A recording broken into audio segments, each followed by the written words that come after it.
Bom domingo a todos.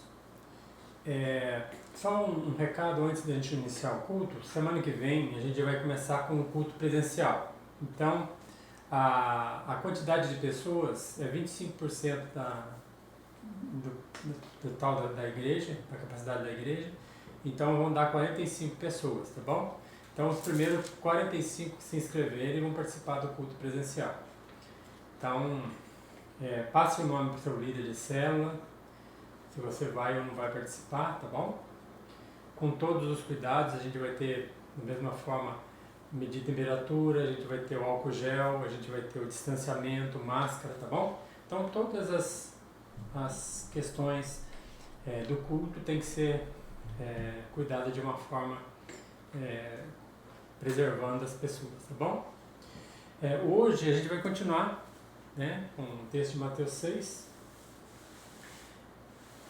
Da mesma forma, o não combina, né?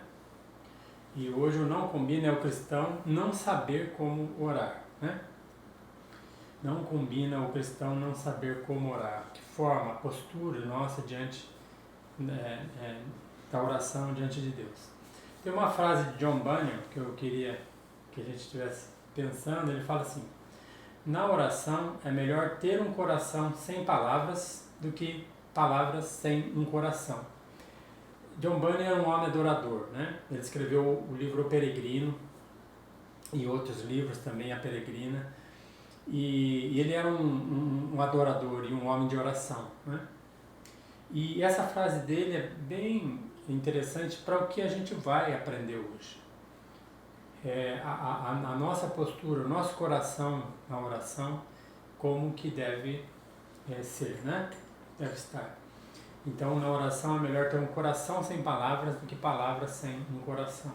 Não adianta você falar, se o seu coração não está entregue ao Senhor, tá?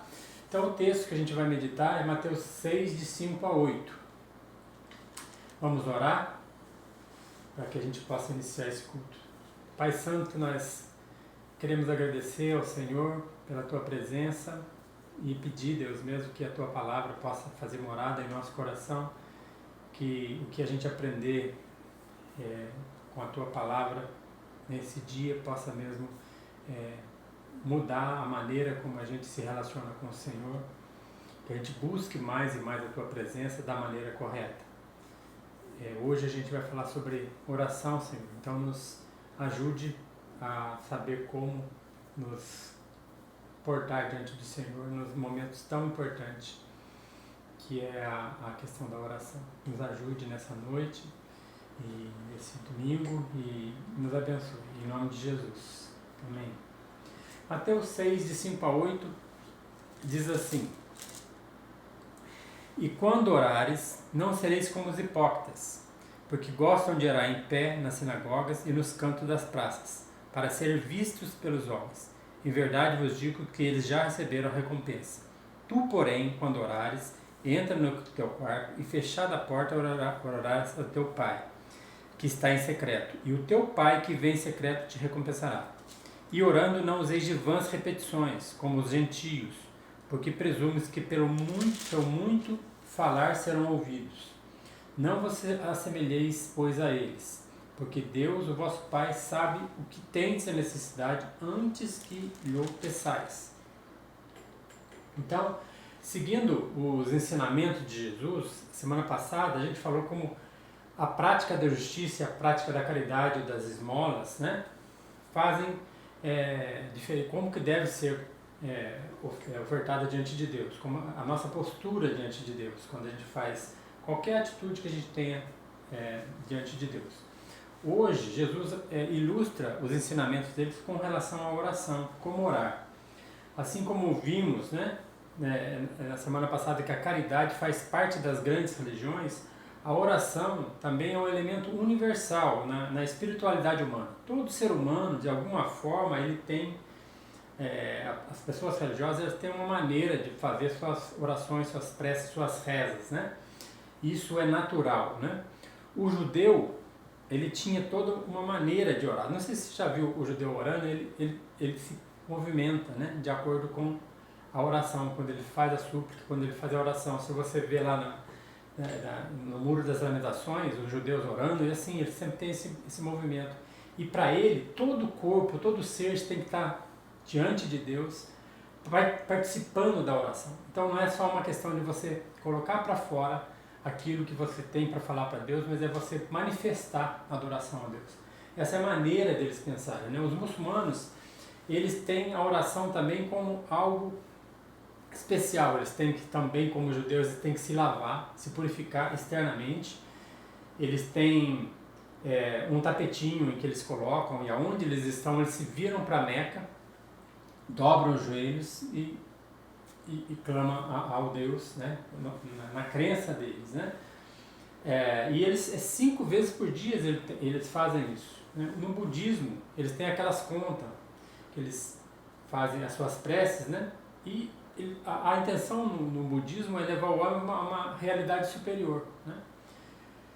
Também o hinduísmo, ele fecha os olhos para que enxergar o seu interior antes de fazer as suas preces. Então todos têm todo um ritual, existe um ritual no mundo das pessoas, em qualquer religião, em qualquer aspecto, as pessoas têm uma maneira de fazer as suas preces, né? Faz parte da natureza humana, a necessidade natural do coração humano é fazer a oração, né? Mas isso não significa que qualquer oração, qualquer tipo de oração seja válido diante de Deus. Não é qualquer tipo de oração que é válida diante de Deus. É isso que Jesus vai falar para nós aqui, né? No Antigo Testamento, os judeus oravam, e a gente tem oração de Daniel, oração de Abraão, oração de Davi, vários. Os Salmos são um livro recheado de orações, e quando a gente começa a ler, a gente começa a perceber a questão de como eles se dirigiam, os judeus se dirigiam a Deus, né? E aqui Jesus dá 2 exemplos, tá? O exemplo de judeu e de gentio, de como orava. E aí ele mostra que mesmo às vezes uma oração muito bem feita, muito bem formulada, ela pode mostrar que a pessoa não está realmente com o coração voltado a Deus, como diz John Bunyan, né? Então, Jesus ele condena esses 2 grupos, os judeus e os gentios, na forma de orar, né? E ele ensina, né, como orar, né? Então a primeira coisa que a gente pode aprender nesse texto é como não orar, né? De que forma que uma oração ela é feita e ela não é recebida por Deus. E nós temos que ter muito isso claro, né? Porque a nossa vida diante de Deus, a nossa vida de adoração diante de Deus, ela é muito importante que a gente entenda que eu não posso enganar Deus com relação à minha espiritualidade, né? Essa é a questão, tanto na semana passada nós falamos sobre isso, a questão da hipocrisia, de eu querer mostrar para as pessoas algo que eu não sou intimamente, né? Então a primeira coisa que não devemos fazer quando orar é fingir uma falsa intimidade com Deus, né? Muitas pessoas, né, quando oram, e oram às vezes, porque tem uma diferença da oração no privado, né, e a oração no público. No privado é aquela oração que você tem que fazer diante de Deus, e no público é quando tem pessoas à sua volta. Mas se você não tem uma postura no privado diante de Deus, você não vai ter uma postura diante de Deus nas orações públicas, né? A nossa maneira, né, de se relacionar com Deus, que oração é muito o relacionamento que eu tenho com Deus, é essencial para a minha vida cristã, é essencial para como eu oro, né? Então, a gente não pode fingir uma falsa intimidade com Deus para orar. A gente tem que mostrar aquilo que nós somos diante de Deus. Isso é algo entre eu e Deus, né? A minha maneira de me dirigir diante de Deus. Eu não posso ser hipócrita. Olha o versículo 5, ele fala assim: quando orares, não sereis como os hipócritas, que gostam de orar em pé, né, para aparecer. Aqui não é a questão de orar de pé ou ajoelhado, não é essa a questão. É que no público eles oravam em pé diante das pessoas para mostrar uma espiritualidade. Eu estou diante de Deus. Mas na verdade o coração deles estava voltado para que as outras pessoas os vissem, né? Então, na sinagoga e nos casas para serem vistos pelos homens, né? E aí fala, em verdade vos digo que já receberam a recompensa. Quer dizer, se você quer que as pessoas admirem a forma como você ora, e você ora para que isso aconteça, então você já teve a sua recompensa das pessoas, mas não de Deus, né? Outra questão é ter uma falsa reverência diante de Deus. Essa questão do querer ser visto pelos homens é uma oração egocêntrica, né? Para satisfazer o seu ego e não cristocêntrica, para satisfazer ao nosso Deus. É a diferença, uma falsa reverência. Eu estou falando para as pessoas para mostrar o quanto que eu tenho intimidade com Deus, o quanto que eu sou reverente a Deus. E isso não mostra no meu coração, naquilo que Deus enxerga, né? E outra questão que ele coloca são as vãs repetições, lá no versículo 7. Ele fala assim, e orando não useis de vãs repetições. Aqui ele fala com relação aos gentios. A primeira parte da fingir uma falsa intimidade e fingir um relacionamento com Deus que não tem, são com relação aos judeus, né? Uma oração até bonita, uma oração dirigida a Deus, mas uma oração que é muito mais olhando para si mesmo, para o seu auto-reconhecimento, do que realmente a questão da intimidade com Deus. Aqui as vãs repetições, né? O Pai Nosso, que depois, semana que vem a gente vai estar dando uma meditada, ela se tornou uma oração repetitiva para algumas pessoas, né? É interessante quando você fala assim, Pai Nosso que sai do céu, santificado, as pessoas, quando você encaminha essa oração, todo mundo ora junto, porque todo mundo conhece, né? Mas muitas vezes eu tenho perguntado para algumas pessoas que constantemente repetem essa oração, o sentido da oração. Por exemplo, tem muitas pessoas que falam assim, fala de novo o que você falou, né? Fala assim, perdoa os nossos pecados assim como nós perdoamos a quem nos tem ofendido, né? Geralmente eu uso isso quando as pessoas estão com rancor, sem perdão. Falo, o que essa oração está dizendo para você? E a pessoa, ela repete tanta oração, mas ela perde o sentido da essência daquilo que está sendo dito. E isso é perigoso para nós. As vãs repetições, elas se tornam assim, coisas repetidas como que se fosse convencer a Deus de alguma coisa. Eu repito, e isso era muito praticado pelos gentios. Eles repetiam, né? A questão mesmo do budismo, eles têm aquelas contas, eles fazem aquelas orações repetitivas e tal, e eles aprendem e repetem.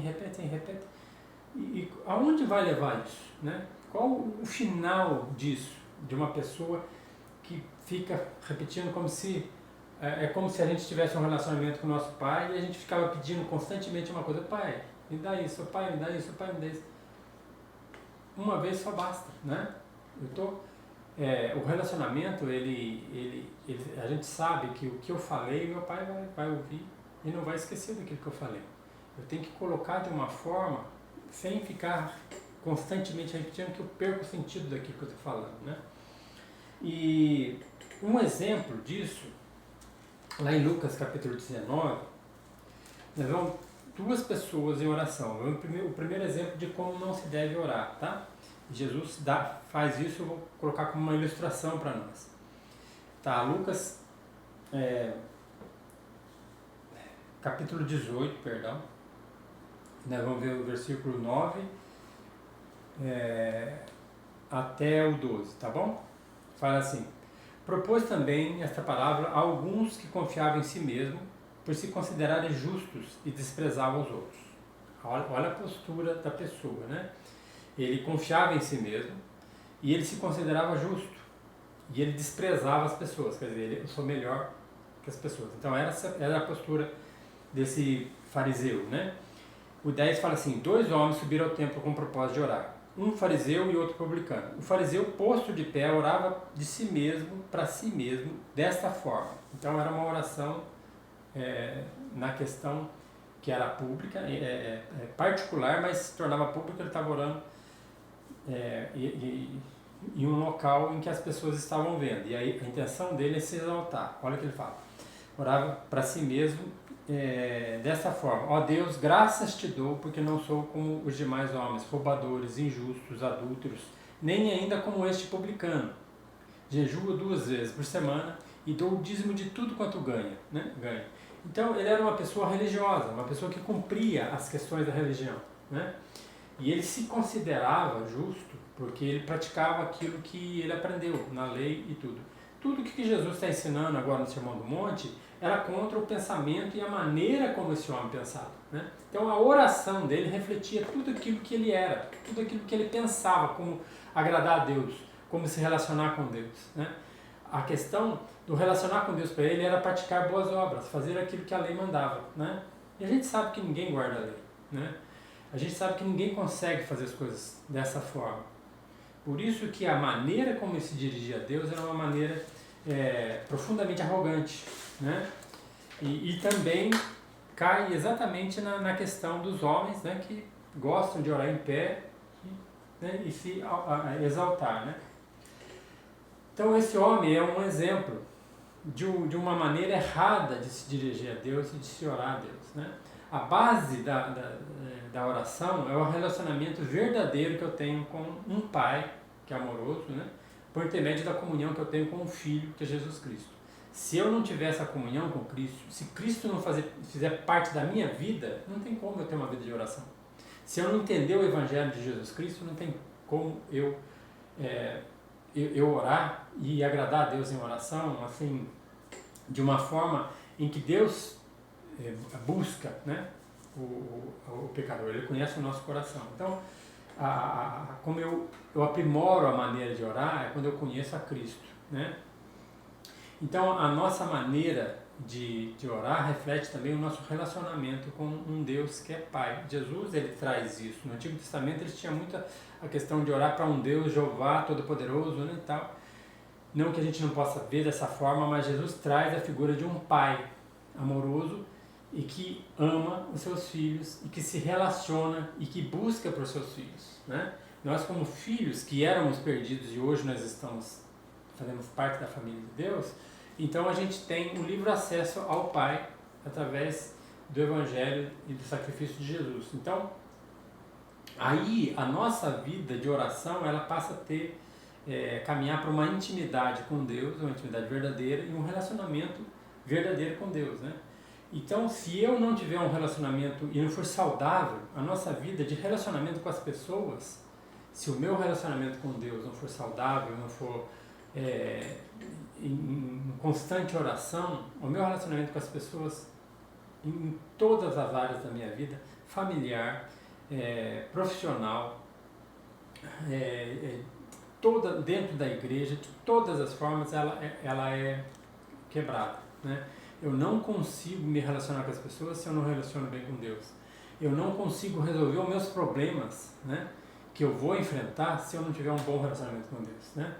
Jesus é um exemplo, ele tinha uma comunhão profunda com Deus, né? E todas as situações e circunstâncias que envolveram a vida dele eram situações em que ele já tinha certeza, né, que era a vontade do Pai, né? Então hoje a gente age muitas vezes pela nossa vontade porque nós não temos uma comunhão com Deus. E a oração, ela faz com que eu me aproxime de Deus, né? Então, assim, o relacionamento é profundamente afetado quando eu perco o relacionamento com Deus. A gente vê a questão de Adão e Eva, né? Quando há o pecado e o pecado entra nesse meio, a questão do relacionamento de Adão com Deus, ela é quebrada. E ali ele passa a ter um problema também familiar com a esposa, depois tem problema com os filhos.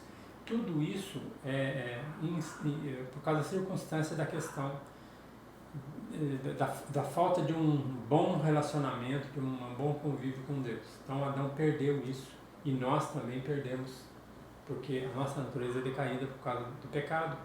E o pecado tem feito essa separação, né, entre nós e Deus. Então, através de Cristo e através da oração e através da leitura da palavra, a gente começa a ter e volta a ter um relacionamento com Deus, né?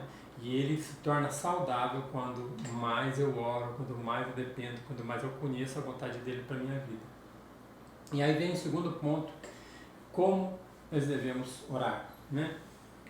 Primeiro é com uma intimidade verdadeira, né?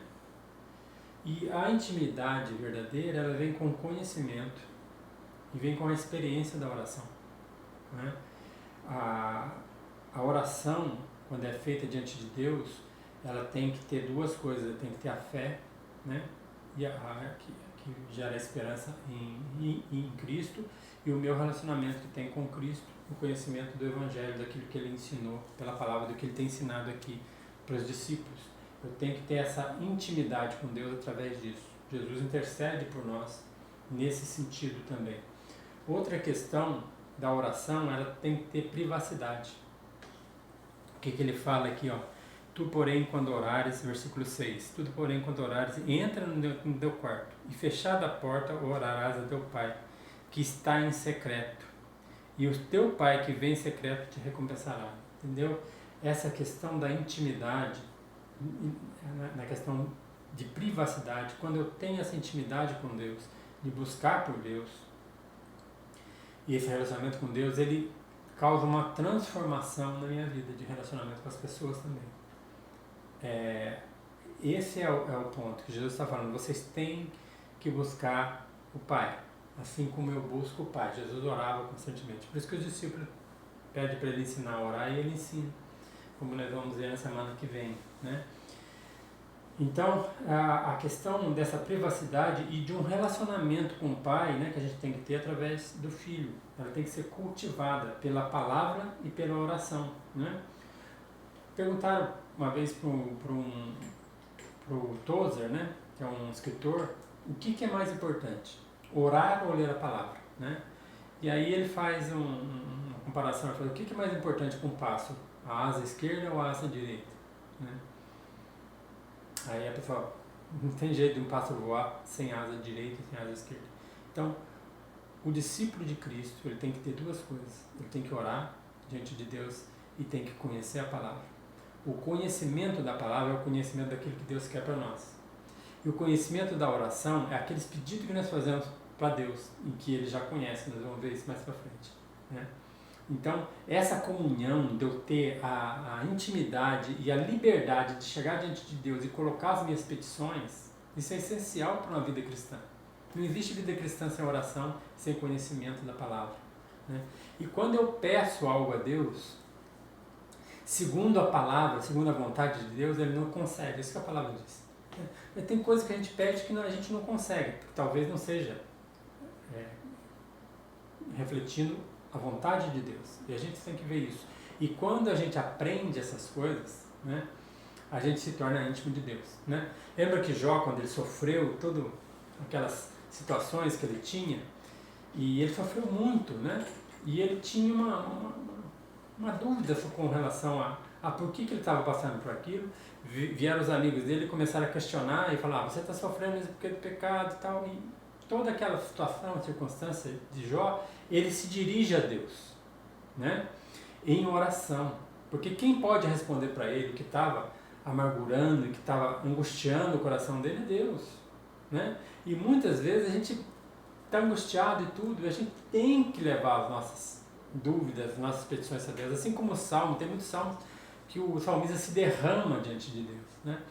E quando vem a resposta do Senhor, o que vem? Vem esperança, vem confiança, vem tudo aquilo que Ele nos dá, né? E Jó, é interessante que a intimidade dele com Deus, né? Ele fala, antes eu conhecia de ouvir falar, agora eu conheço de fato e de verdade.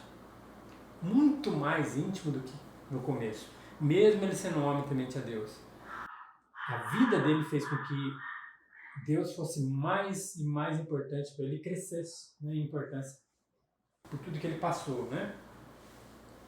E nós temos que entender isso. Com relação à palavra, Provérbios 28:9 diz assim, o que desvia seus ouvidos da lei, até a sua oração será abominável. Ora, se você desvia do conhecimento da palavra, né, até a sua oração é abominável. Não tem como Deus atender a sua oração se você está desviando da lei dele, se você está fora do caminho dele, né? E essa questão vem também, a questão de orar, tem que ter um quebrantamento do cristão, né? A gente tem que se quebrantar diante de Deus.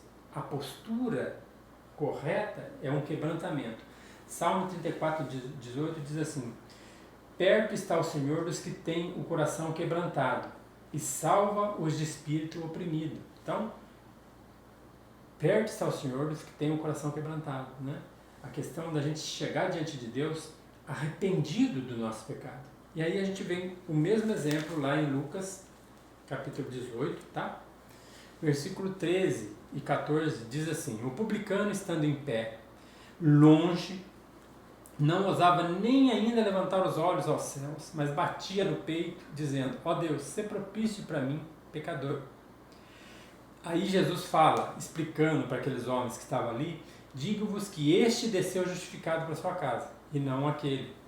Porque todo que se exalta será humilhado, e o que se humilha será exaltado. Então, como orar sem se humilhar diante de Deus? Como orar sem estar quebrantado diante de Deus, né? Você vê a postura desses dois homens, é totalmente diferente. Uma pessoa, quando Jesus fala assim, um fariseu, para eles o fariseu era o exemplo de quem guarda a lei, né? O publicano era o exemplo do pecador. E o pecador vem diante de Deus com uma postura correta. E aquele que era legalista, que guardava a lei, vem na postura diante de Deus de uma forma errada.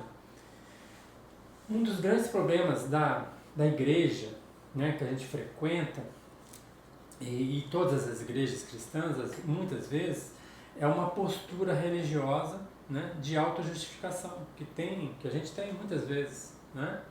É aquele filho mais velho, né, que está próximo do pai, né, mas acha que tudo que ele faz, né, o pai deve algo para ele, né? Tudo que ele faz é por merecimento, né? E nada disso, não existe isso com o relacionamento com Deus. Então, essa postura religiosa, ela é muito nociva. A nossa postura tem que ser de humildade diante de Deus, de arrependimento diante de Deus. Tem uma frase do D.A. Carson que ele fala assim: a oração eficaz é fruto de um relacionamento com Deus, não uma técnica para aquisição de bênçãos, né? Então, o relacionamento meu com Deus de intimidade faz com que eu tenha uma oração também eficaz, quer dizer, ela funciona, eu tenho a resposta porque eu estou pedindo aquilo que realmente é segundo a vontade de Deus, não segundo a minha vontade. Então, muitas vezes a gente ora querendo bênçãos, mas a gente não pensa se aquilo é a vontade de Deus. A postura é diferente, né? E a questão dessa oração, no final do capítulo 6, versículo 8, ele fala: não vos assemelheis, pois a eles, quer dizer, tanto aos judeus que oravam para se auto-justificar e exaltando a si mesmo, como para os gentios que faziam vãs repetições. Ele fala: não vos assemelheis, pois a eles, porque o Deus, o vosso Pai, sabe o que vocês têm necessidade antes que vocês o peçam. E aí a gente tem pessoas que falam assim: mas se Deus sabe todas as coisas, por que eu vou orar? Né? Tem até gente que fala assim: eu não vou orar para Deus, que Ele tem tanta coisa para resolver, para que eu vou orar, vai incomodar Deus, né? Ele sabe tudo que eu preciso e tal. Mas a questão toda é que intimidade e relacionamento tem que ter, o relacionamento ele se justifica com uma conversa, né? Com algo que é de perguntas e respostas, e as orações são atendidas, e isso faz com que a gente se fortaleça. Não é para que eu mude a questão do que Deus tem para mim, né? Tem uma frase de Servan Kierkegaard, ele fala assim: a oração não muda Deus, mas muda aquele que ora, né? Então a oração é muito mais para mim, né? Chegar diante de Deus, entender a grandeza de Deus, do que propriamente daquilo que Ele sabe sobre a minha vida, porque Ele sabe todas as coisas, né? E assim, é igual um pai com um filho, né? Eu tenho 4 filhos, né? E a questão do relacionamento, lógico que eu não sou perfeito e meus filhos também não, né? Por isso que o nosso relacionamento muitas vezes não é perfeito. Mas eu estou falando assim que quando eu me relaciono com os meus filhos, aquele filho que mais busca a presença do pai, aquele que eu mais converso, aquele que tem mais relacionamento, que busca isso, né? Claro que a gente, nos nossos relacionamentos, a gente tem muito disso, né? A gente gosta de determinadas pessoas que são mais íntimas, né? E essas pessoas a gente tem coragem de contar coisas que a gente não conta para ninguém, né? A gente tem confiança nisso. E a gente tem que saber também valorizar a confiança que as pessoas depositam em nós. Mas nós e Deus é muito mais íntimo isso. Eu posso colocar para Deus coisas que eu não posso colocar para ninguém, porque eu sei que Ele vai me ouvir e eu sei que Ele vai me responder, vai me corrigir da forma como Ele quiser, porque Ele conhece todas as coisas. Ele que fala assim, Ele sabe o que nós temos necessidade. Então eu posso pedir várias coisas para Deus, mas aquilo que é necessário Ele vai me dar, aquilo que eu preciso Ele vai me dar. Muitas vezes Ele não vai me dar aquilo que eu quero. Assim somos nós com nossos filhos também. Nossos filhos podem pedir muitas coisas para nós, mas a gente sabe o que a gente pode dar, né? Se nós buscamos realmente conhecer a vontade de Deus, o nosso relacionamento com os nossos filhos também reflete isso. O meu filho pode pedir várias coisas para mim, mas eu falar, isso pode, isso não pode. Nós sabemos o que fazer e sabemos o que falar. Nós temos a responsabilidade com relação a isso, né? E então Deus, Ele vê todas as coisas e Ele sabe todas as coisas. Então dessa forma é que esse relacionamento com Deus, através da oração, ele tem que agir na minha vida e agir na vida das pessoas. Eu tenho que buscar sempre isso.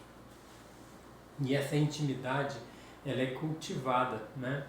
Então assim, quanto mais eu oro, quanto mais eu busco a presença de Deus, quanto mais eu leio a palavra de Deus, mais intimidade eu tenho com Ele, né? E isso reflete na minha vida pessoal e tem que refletir na minha vida pessoal. Por isso que quando você vê uma pessoa que tem a necessidade e também ele tem a questão da oração como algo prioritário, você percebe que aquela pessoa, ela sabe exatamente aquilo que Deus quer. Quando algum problema vem, a palavra vem de encontro. Aquilo que eu sei, que eu conheço, segundo a palavra do Senhor, vem de encontro exatamente daquele problema que eu tenho, né? Isso faz parte daquela questão do relacionamento com Deus, que é um Deus vivo, pessoal e real, né? É nesse aspecto que Jesus vem e Ele mostra para os discípulos, para os judeus, para todos, que Ele tinha algo diferente com o Pai, um relacionamento diferente com o Pai, a ponto de saber que a vontade de Deus para Ele era a cruz. E nunca deixou, né, de seguir aquilo que Deus tinha indicado para Ele. E se a gente for perceber e ler algumas coisas com relação a grandes homens que fizeram a vontade de Deus e foram missionários, e a gente começa a perceber a vida que eles tinham e o caminho que eles seguiram com relação à oração e à vontade de Deus, é algo que realmente faz diferença na nossa vida, né? E é isso que Deus quer para nós também, que a intimidade que eu tenho com Ele em oração, uma oração sincera, com o coração quebrantado, faz diferença no meu relacionamento, né? Então, tem uma frase também de Billy Graham que ele fala assim: dobre os joelhos e ore, até que você e Deus sejam amigos íntimos, né? Essa questão do dobre os joelhos, ou orar em pé, isso para mim não é a essência do texto, né? A essência do texto é realmente a minha postura do meu coração diante de Deus. O quanto que para mim é importante estar diante de Deus. O quanto que para mim é importante eu ter intimidade com Deus, né? Eu só consigo essa intimidade através de uma vida de oração. E não uma oração conforme eu muitas vezes quero, né? Mas é uma oração conforme Jesus ensina, porque Ele teve, né, essa intimidade com o Pai. E Ele fala que a nossa intimidade depende disso, da busca, né? E aí vem voltar a frase de John Bunyan, né? Na oração é melhor ter um coração sem palavras do que palavras sem um coração. Então, aonde está o meu coração? Onde está o seu coração quando eu me dirijo a Deus? Toda quarta-feira a gente tem um momento de oração, né, da igreja. E a questão do incentivo que a gente dá é realmente colocar a Deus aqueles pedidos, né? A gente lê uma palavra e mostra alguma palavra sobre oração, mas aquilo que está no coração de cada pessoa que está participando do grupo de oração é algo que é íntimo entre ele e Deus. E eu espero que seja realmente uma intimidade, espero que seja algo verdadeiro, espero que seja algo de um relacionamento real e verdadeiro, né? Diante de nós, diante de Deus. O que Jesus fala nesse texto é isso: relacionamento e intimidade que nós temos que ter diante de Deus. E aí a gente sabe como que a gente deve orar, a postura que a gente tem. Amém? Queria que a gente pudesse orar e agradecer realmente por esse tempo. E que você, durante essa semana, você pense sobre isso. Como que está a sua vida de oração? Né? Você realmente está orando e colocando diante de Deus o seu coração, está voltado para Deus, com temor e tremor pela grandeza do que Ele é? Né? E a nossa forma de conhecer a Deus, a nossa teologia de como eu entendo Deus, ela reflete muito na minha vida de oração, na minha vida de dedicação à leitura da palavra. Se eu não oro, se eu não leio a palavra, quer dizer que eu não tenho tido intimidade com Deus. E eu não tenho visto o que Deus tem feito. Né?